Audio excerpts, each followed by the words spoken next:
terceiro ano, fala minha amiga, estou de volta. Como eu havia prometido, viemos aqui para a segunda parte da resolução da semana 4 do terceiro ano, do módulo 3, que a gente está na mão aí o PET. Estamos falando sobre Guerra Fria. Como eu havia prometido para não ficar muito longo, a gente vai trabalhar agora com o quê, galera? Com o final da resolução desse material.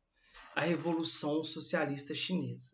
Lembra que a China, na verdade, ela vai se transformar em 49, também numa nação que adota o socialismo. Uma breve história rápida aqui. Em 1911, o movimento republicano dirigido pelo partido do Kuomintang, Partido Nacional do Povo, um dia alguém vai fazer aquela piadinha podre. Professor, come tangue? Eu já ouvi falar que as pessoas bebem tangue. Não! Podre, mas vamos seguir. Conseguiu promover a queda da monarquia Manchu, no poder desde o século XVII, e subordinar o Estado chinês às diretrizes de um novo governo, que apresentava como prioridade a modernização do Estado por meio do nacionalismo econômico, a democracia liberal e o bem-estar social. A República do Kuomintang foi, inicialmente comandada pelo médico e ativista político Sun Yat-sen. Posteriormente, em 1921, tendo como referência a Internacional Comunista, sediada em Moscou, o Comintern, o líder estudante Mao Tse-tung fundava no país o Partido Comunista Chinês. Notem, galera, aqui o nascimento daquele que até hoje é muito presente na vida do chinês, que é o PCC. Não o primeiro comando da capital, mas o Partido Comunista Chinês, que ainda é a grande força. Após a morte de Sun Yat-sen, em 1925, ascendeu ao poder o militar e líder do Kuomintang, Chiang Kai-shek, depois de comandar a Expedição do Norte, responsável pela vitória sobre os potentados locais, chamados de Senhores da Guerra, que ainda resistiram ao governo republicano do Kuomintang. Chiang Kai-shek assegurou a unidade nacional do Estado chinês. Vejam a formação do Estado, porque a China era formada por várias dinastias. Ok? Adotando uma postura política conservadora, voltou-se contra os simpatizantes de Mao Tse-tung, ordenando a repressão aos comunistas, o massacre de Xangai, em 1927, inaugurando o clima de hostilidade contra os membros do PCC.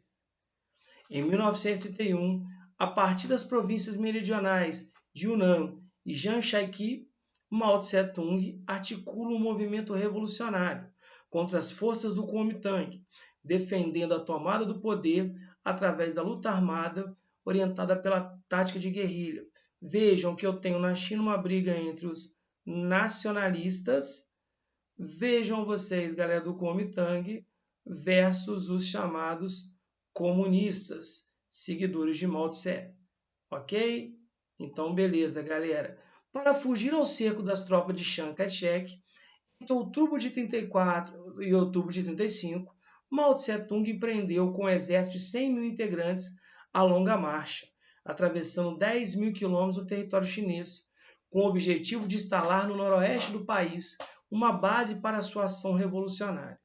Apesar da morte de praticamente 80 mil guerrilheiros, a longa marcha estimulou a difusão dos ideais revolucionários sobre os grupos campesinos, reafirmou a autoridade de Mao Tse e estruturou as bases militares de suas tropas na província de Shanxi. Então vejam, galera, o Mao Tse consegue descobrir a força que é o camponês. Então, uma das grandes armas do Mao Tse-tung, que vai ajudar o quê? Na implantação da Revolução Chinesa, é a base camponesa. Bom, o clima de guerra civil entre nacionalistas e comunistas só seria interrompido a partir de 1937, quando as tropas se uniram para lutar contra o Estado japonês, que ocupara a região da Manchúria, e para combater as forças nazifascistas durante a Segunda Guerra. Com o término da Segunda Guerra e a expulsão definitiva do japonês do território chinês, o contorno de guerra civil entre nacionalistas e comunistas se restabeleceu.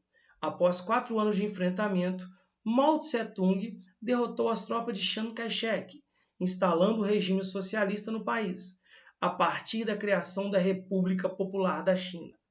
As lideranças do Kuomintang, por sua vez, refugiaram-se na ilha de Formosa, Taiwan, não Taimã, tá? Aqui você tem um errinho do texto deles. Perfeito? instituindo o governo da China nacionalista de base capitalista, reconhecida naquele momento pelo governo norte-americano. Além da Revolução Socialista Chinesa, a ampliação dos regimes socialistas após o término da Segunda Guerra foi também percebida com a emergência das democracias populares do leste europeu, entre 44 e 48. Paralelamente, merecem destaque a instituição da República Democrática da Coreia em 48, que é a Coreia do Norte, a República Democrática do Vietnã em 45 e a adesão da República de Cuba ao marxismo-leninismo em 61. No continente africano, as guerrilhas nacionalistas do Movimento pela Libertação de Angola e a Frente de Libertação Moçambicana, chamada de Frelimo, assegurariam a implantação do regime socialista nesses dois países a partir de 75. Então vejam, galera, que a gente está falando aqui não só da vitória da Revolução Chinesa, mas em alguns pontos onde o socialismo também se colocou como vencedor. Coreia do Norte, Vietnã do Norte, a questão de Cuba e alguns lugares da África, ok? Isso aqui é uma fonte que foi garantida. Cercado por mitos e impregnada de intensa propaganda oficial, a expressão Guerra Fria, tá? Por que Guerra Fria mesmo? Porque não há o confronto direto entre as duas potências, se baseia num princípio fundamental. A partir do fim da Segunda Guerra Mundial, e particularmente a partir de 49, ano em que a União Soviética produziu a sua primeira bomba atômica, porque, galera, 45, lembra? Os americanos vão jogar sobre as cidades civis de Hiroshima e Nagasaki, galera, vejam vocês, tá? 2 bombas nucleares, isso foi em 1945. Então, tipo, eu tenho armamento nuclear. Aí o que a União Soviética faz? Ela faz questão em 49 de jogar uma bomba no seu próprio território, filmar e mostrar para o mundo que tipo, eu também possuo, tá? Tamanho era o poderio militar nuclear dos Estados Unidos e da União Soviética, que evitavam se destruir, passando a se chocar diplomaticamente em locais onde não haveria risco de conflito nuclear. Tipo, acabamos de falar, que é o caso da Coreia, que é o caso do Vietnã, ok? Que é o caso de Cuba, que é o caso de que regiões da África, show de bola? Então, em vários pontos, galera, os dois se enfrentaram, mas oficialmente não há um confronto direto. Perfeito? Olha lá. Essa seria a equação básica para as relações internacionais. E na medida em que o conflito Estados Unidos e União Soviética é ideológico, então veja, uma guerra entre capitalismo e socialismo, e de aniquilação mútua, porque se os dois se enfrentassem, haveria o risco severo de uma hecatombe, de uma guerra nuclear e o fim do planeta, o mundo teria que se posicionar entre um e outro, formando áreas de influência e blocos diplomáticos. Lembra da cortina de ferro, em você dividir a Europa Ocidental e a Europa Oriental, a divisão da Alemanha e a Alemanha Ocidental e a Alemanha Oriental? Tá? A verdade oficial, proclamada tanto pelo governo norte-americano como pelo governo soviético, que a propaganda incutia em uma ou outra população, era que, enquanto uma nação tentava se defender, a outra se expandia. E tudo não passava de uma formidável luta entre a liberdade e a tirania, a defesa da paz contra o expansionismo militarista. Então, no português, claro, galera, a gente sempre fala, né, que para você ter um super-herói, você tem que ter um super-vilão. Então, durante a Guerra Fria, você cria aquela famosa dicotomia do bem e do mal. Cada um, na verdade, criando um inimigo maior do que ele parece. Os americanos detonando o modelo socialista, os socialistas, claro, condenando o modelo capitalista, e a todo momento você fala de um investimento militar em busca de uma paz. Ok? Então vamos lá, galera. Esse texto aqui é de Edgar Luiz Barros, A Guerra Fria. Tá? Beleza. Então vamos colocar aqui. Em que se baseava, segundo o texto, a expressão Guerra Fria?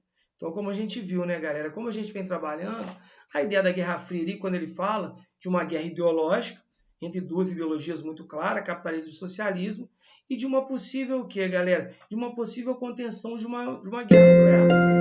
Tá? Até coloquei para vocês aqui o seguinte, olha só. Dentro de uma ameaça ideológica, então você vai lembrar quais as duas ideologias que eu estou colocando aqui frente a frente. Só para a gente poder, então, lembrar, tá, galera? Para fazer valer. Você vai colocar frente a frente, de um lado, aqueles que vão seguir o modelo norte-americano, que é defensor do capitalismo, que, por sua vez, enfrentam o modelo socialista, que é defendido pela União Soviética e que acaba tendo alguns dos seus aliados, tá? E da ideia de uma aniquilação mútua, envolvendo as duas superpotências, que a gente sabe que o medo era muito grande de uma nova guerra nuclear, perdão, de uma guerra nuclear não nova, que a gente ainda não tinha tido. Tínhamos tido experiências, Hiroshima, Nagasaki, Cazaquistão, mas o medo de uma guerra gerava essa contenção, que através de estratégias construíram alianças e zonas de influência, como eu falei, divisão da Europa, na famosa cortina de ferro, divisão da Coreia, divisão do Vietnã, divisão da Alemanha. Então tudo isso fazia parte, né? O clássico Muro de Berlim. Então tudo está no contexto da Guerra Fria e principalmente da ideia da propaganda, que um faz do outro, sempre, claro, detonando o seu inimigo. Lembra da doutrina Truman, né, que falava da ameaça comunista? Então, galera, essa é a ideia da Guerra Fria. Uma guerra que, de certa forma, não esquentou. Bom, vamos lá. A outra questão. De que forma a propaganda oficial reforçou a percepção dicotômica da Guerra Fria? Então, tá lá. O que ele definiu? Dicotomia.